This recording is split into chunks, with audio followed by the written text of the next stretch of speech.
Well, new details in the dramatic standoff that shook an Omaha neighborhood this weekend. In a situation, a heavily armed man who would not surrender, and this went on for nearly 26 hours. Douglas County Sheriff's deputies were trying to take him to a mental health facility. We're told he opened fire on deputies. And 6 on Your Side investigative reporter Mike McKnight obtained this photo of a shield deputies used to protect themselves. Brandon Scott reports the shield protected deputies, but nothing could protect an Omaha Police K-9. The window in this shield was shattered in a hail of gunfire as Douglas County Sheriff's deputies attempted to end a dangerous standoff with Mark LaRue, a 59-year-old suspect armed with 9 guns, including 3 fully automatic handguns, 2 rifles, and a shotgun. LaRue refused to surrender to deputies who attempted to serve a warrant, forcing him into a mental health facility. For nearly 26 hours, he hunkered down inside his home near 83rd and Keystone. As the volatile situation escalated, authorities on scene attempted to subdue LaRue by sending in Kobus, a veteran Omaha Police K-9.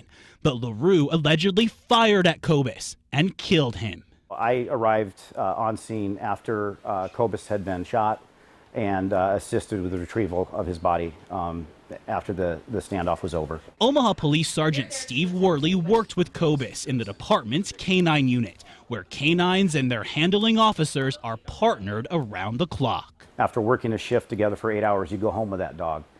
You put the dog to bed, you feed a dog, you get him up. A lot of times that dog's with your family. Your kids help take care of that dog. The children of Officer Matthew McKinney said goodbye to Kobus this weekend. McKinney was Kobus's handler, but he wasn't hurt in the standoff. In fact, after the suspect finally surrendered, Kobus was the only casualty. Even though the outcome was obviously tragic and not what we wanted, the overriding factor is there's still human life that has to be preserved.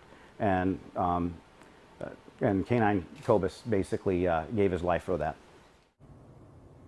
And we are live in the neighborhood where that suspect held authorities at bay for more than 26 hours and where he allegedly shot and killed Kobus. John, Sergeant Worley told me today that in his recollection, Kobus is the only Omaha Police K-9 to be killed in the line of duty. Yeah, Brandon, we're familiar with the bulletproof vests that police officers wear. Is there any protection like that for a K-9? There is protection for K-9s. There are bulletproof vests that K-9s can wear out in the field, but John, Kobus was not wearing one of those vests. When I come back at 6:30, I'll tell you why. All right, thanks, Brandon Scott reporting live.